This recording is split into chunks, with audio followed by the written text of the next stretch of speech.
States Army colonel and former U.S. congressman. He earned 2 Bronze Star medals in Vietnam and later joined the CIA. He is the one guest who can actually kill you with the flick of his finger. Can I get a hoorah? You can't handle the truth. Rob Simmons. All right, for the first time, we're going to videotape the opening segment with Rob, play it back later on my YouTube channel, so make sure you check that out.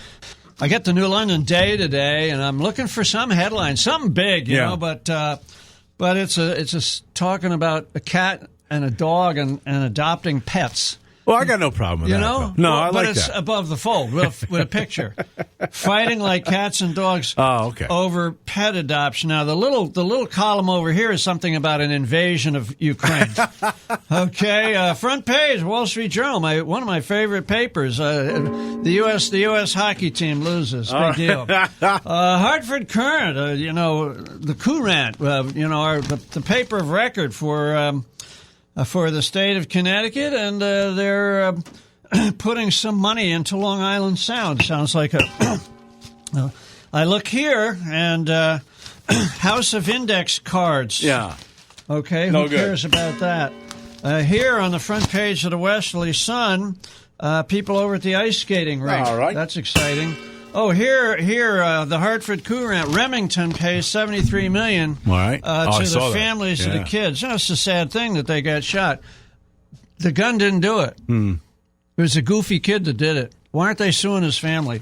What's wrong with this? I don't know. What's wrong with this world, Lee? It's crazy. And then this is close to a story. Wall Street Journal, close to a story. Close, getting close. A bunch of truckers. Oh yeah, in Canada.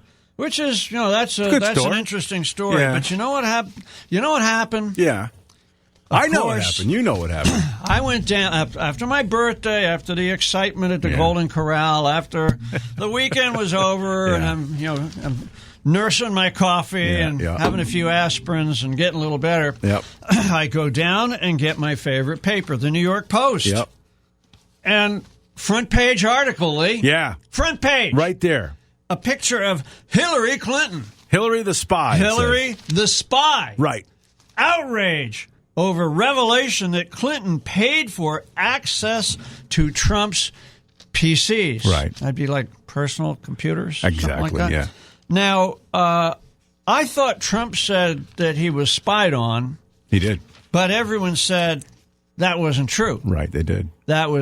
He was just making it up. Right. But crazy. now, Lee, I'm looking at this article, and this article was on Tuesday, and I'm looking at this article. This is not front page. It's inside the New York Post. And filing reveals full extent of Hillary's spying. Is that illegal the spying. Post again? The Post. Okay. Monday and Tuesday. Yeah. Now, the trash on the floor. Nothing. Crickets. Crickets. Not even a tiny itty bitty. Not even next to the cat story. Did they just put? Go to the obituary page, and underneath the listing of dead people, we'll have a little story on illegal spying on Donald Trump. Not one story. Nothing whatsoever. So it's incredible. It's incredible. It's almost like it's almost too much to handle. It is. It's almost too much to handle. And some people will say, well, that's yesterday's news. It's yesterday's news. So, I keep files. Yes, you do. I don't have access to classified information anymore, but as a trained professional, I know how to work with open source. Yeah. I developed the open source protocol for the U.S. Army Military Intelligence Corps, Fort Huachuca, Arizona. So I go back in my file, and I pull out some old stuff from last year. Okay. Special counsel digging, target Trump, and Clinton's Trump-Russia scheme. And it lays out Michael Sussman, Hillary Clinton, Christopher Steele. Right it's there. all here. Right there. It's right there. It's all laid out. Yep. And I thought, well, this did come out last year. So I went to the indictment. And this is another thing you do when you're a professional. Yeah. You don't just You just don't go on the print media. Yeah. You go back and you get the Department of Justice Special Counsel's Office, and here it says false statements to FBI in 2016. 2016. Who was president then? 2016? 2016. Who was the president? beginning of 2016? 2016. It'd be Donald Trump. No, 2016. That was an election year. 2017. Oh, so Obama, the end of Obama. Yo mama, Obama. Okay. And Yeah. who was the vice president? It was Biden. Biden. Yeah. Yeah, Sleepy Joe. Yeah. But he wasn't sleepy then. No. He was sneaky then. Sneaky he was not Joe. sleepy. He was sneaky Joe Biden. He's sneaking around. Yeah. And here's the indictment. Yeah. This indictment was filed in September 16th, 2021, last year. So people say, well, that's last year's news. Well, what you find in this indictment is all the details about Sussman, an attorney working for a law firm being paid by the Clinton campaign to lay out these false narratives, lying to the FBI, lying to the Department of Justice, finally going before the House Permanent Select Committee on Intelligence where they swore him he had to tell the truth. He told the truth that, yeah, he actually did this stuff. Right. But you know, he was placing this dirt into the system. He's sending it to the media. Who was he sending it to? The Washington Post and the New York Times. Right. And what did they do with it? Did they carefully analyze? They did not. Did they carefully examine the white papers and the other material that he provided to them? No, they did not. Boy, they were eager. They just pushed it right out there. Couldn't wait. They're all going to be Woodward and Bernstein. Right, They're all going to win a Pulitzer Prize. Woohoo! Let's go. That was last year. Yeah. Now, when you go through this 26, 24, 25, 26 page, 27 page indictment by Durham from last year, you see all the details of Sussman, but there's one thing you don't see. You don't see any reference to the Executive Office of the President, the EOP. It's just not in here. So there's a lot of garbage in here about nasty stuff that they were doing, but there's no mention of spying on the president. Then, in November of last year, one of my favorite papers, the Wall Street Journal, comes out and says Durham unravels the Russia case. Okay? All of this information about Dyachenko. This is Igor Danchenko. He's the second guy to be indicted.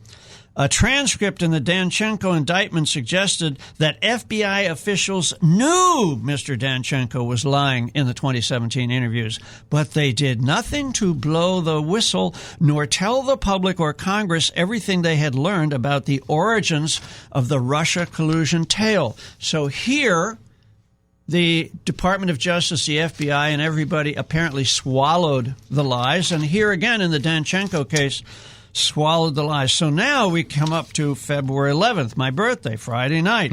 Okay, this is the Hillary spy story. So let's see what we can find here in this filing. Well, in this filing, right here, government's motion to inquire into potential conflicts of interest. This is a very interesting filing because what Durham is trying to do is notify the court that one of the attorneys who's working for the defendant has a conflict of interest, a potential conflict of interest, and therefore the judge needs to look at that because that attorney may have to be recused from the case. But in the process of describing why there might be a conflict of interest, Durham gets into the factual background of the case. And when you get to page 3, see now this, Lee, this is where you separate. I was going to say the men from the boys, but you can't say that anymore. Nope. This is where you separate the big penis person from the little penis person. Is that? Can you say that? I just said suppose. It. Sure, yeah, but you didn't push the button. No, you got it. So that's okay. Yeah, that's okay. Right. Yeah. So this is where this is where the rubber hits the road, or something. I like that. often wondered about the rubber hits the road. Is that like something you throw out the window? Apparently, after a successful night. Right. Okay. So anyway, here we are. Paragraph 5.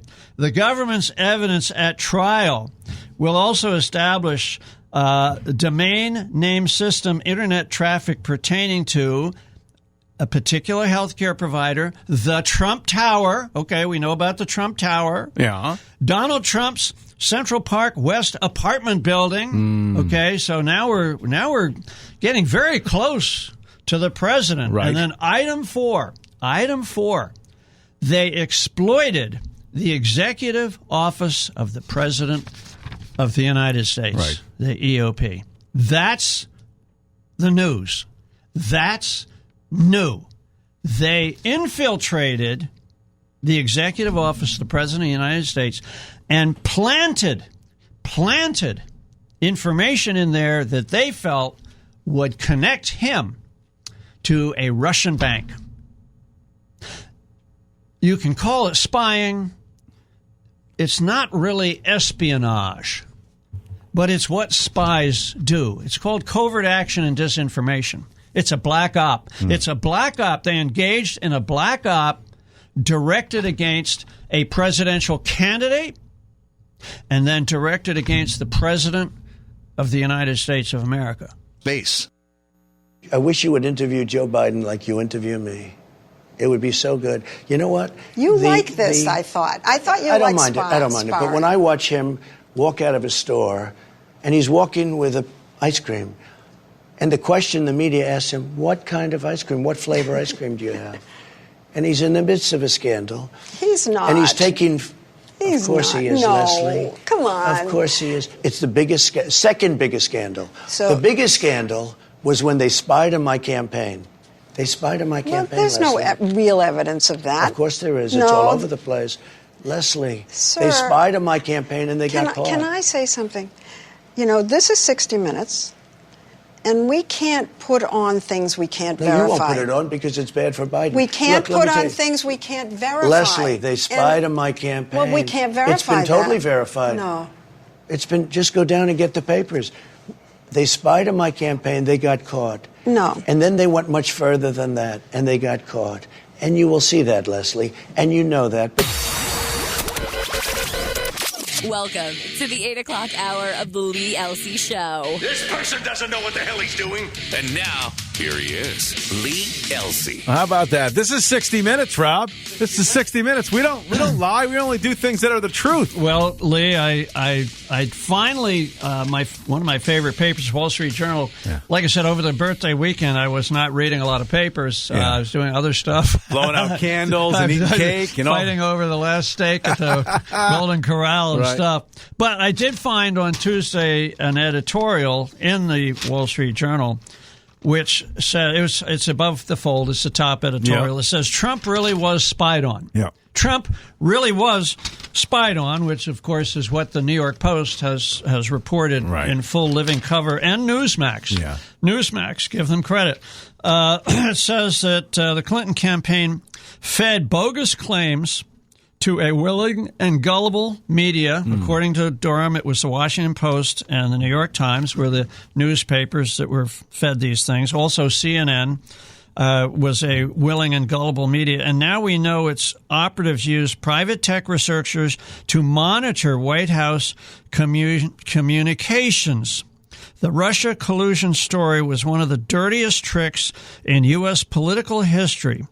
Mr. Durham should tell the whole sordid story. What was part of that story, Lee? The Mueller Report. The Mueller Report. Yeah, and you got report. that. You have a book. Alan Dershowitz wrote that, right? See, I've read this book. Yeah. I've tabbed this book. Yeah. I've gone through this book. Yeah, highlighted this book. But you know, the only part of this book and the miserable 3 years of trash that was heaped on President Donald Trump, a legitimately elected president, in spite of the Russia hoax, was on page 39, where it says, the investigation did not establish that members of the Trump team conspired or coordinated with the Russian government in its election interference activities. Right. So there you go. We knew that from day one. Right. And who else knew that from day one? Who else knew that this was a hoax? Well, Hillary knew. Of course. It was a hoax. Sure. But here's something that's kind of interesting. All right. After Trump had won the election, there was a meeting at the White House. Okay. Who was president after Trump won the election? Trump? No. Well, Obama was still Obama, because Trump hadn't been sworn in. Okay. So, ironically, it was not January 6th. It was January 5th. Oh, okay. 5th. Yeah. And if you do a little bit of research, you'll discover that Obama and Biden had an Oval Office meeting on January 5th that was the key to the entire anti-Trump operation. And if you Google in there, you'll find out what they discussed. Now, who was at this meeting with Obama to talk about the Trump collusion, Russia collusion fabrication? Well, there was Sally Yates from the Department of Justice. There was Mr. Comey from the FBI. Okay, is the FBI sort of they're sort of like the good guys? You know, they get the bad guys. They engage in counter espionage and counterintelligence, domestic terrorism, all this really good stuff. You hope so. So how come Comey's there? Oh, here's somebody else who is supposed to be a good guy. Yeah. CIA Director John Brennan. Remember him? I do. Yeah, I remember him. Yeah. The lying skunk is what I remember. Right. Yeah, the Director of National Intelligence, James Clapper. Okay. Clapper. The old claptrap Clapper. All right. All in the same meeting. All in the same meeting. Wow. All the intel guys. Man. Now, did the intel guys know the Russian hoax was a hoax? Yeah. Yes, they did. Of course. Yes, they did. But they're all meeting with Obama, and who else was there? Susan Rice? The Oval, Susan Rice, All right. taking notes. Okay. Taking notes and saying, yes, this meeting is so sensitive. Yeah. We can't tell the incoming president. We can tell him about Ukraine, Right. and we can tell him about China. Wow. We can tell him about Taiwan. All right. But, we cannot tell him about this Russia thing. Yeah. No, we can't tell him about it. And, he's got this national security advisor guy, this 3-star general who's an intel guy, who's going to get sworn in as the national security guy. And what's the first thing he's going to do? Well, he's probably going to ask for the intel on the Russia hoax. We can't give it to him. And we don't have it. Right. Because it doesn't exist. So, Right. you know what? We got to get rid of him. Right away, got to get rid of him. Right. And then we Out get like this Flynn. incoming guy to be the Department of Justice chief. What's his name? The goofy guy with the big ears. Sessions. He's a short little guy. Yeah. Sessions. Yeah. Jeff Sessions. Yeah. We got to get him. Got to nail him. Right. Got to make him recuse himself. Hey, Sally, can you take care of that? Can you nail that little short dwarf and tell him that he can't get involved with this? Because Right. he's a Trump lover. Yeah. And if he finds out there's no evidence, he's going to yap. Sure. So they shut him down. Yeah. So they shut all these people down that might have blown the whistle. But then who knew? Who knew about it? Well, here we go. Here you go. It's all here in black and white. Obama knew. Clinton knew. Biden knew. Comey knew. Brennan knew. McCabe knew. Stroke knew. Clapper knew. Schiff, the lying little Adam Schiff, that little dirtball from California who pretends to be all-knowing because he's on the House Intelligence Committee. Schiff knew. The FBI knew. The DOJ knew. The CIA knew. The State Department knew. They all knew that Trump was innocent, but they smeared and spied on him. It's the worst scandal in the nation's history. Trump is a crime victim. This comes from Judicial Watch. Wow. They all knew. So let me ask you this, Lee. All right. It's a question that Victor Davis Hanson asked in the opinion piece in the Epic Times. A good writer. A good guy. Yeah. Who are the real insurrectionists? During the summer of love, there were 120 days of looting, burning, attacking courthouses, police precincts, more than 30 deaths, 2,000 policemen injured, $2 billion of property damaged or destroyed, all under the banner of revolutionary justice, leading up to the biggest scandal in American history, spying on a presidential candidate, spying on a president by another campaign. And here is what Victor Davis Hanson says. The threat isn't so much from loud, buffoonish, one-day rioters on January 6th. No. The threat originated on January 5th, 2017, in the Oval Office of the United States of America.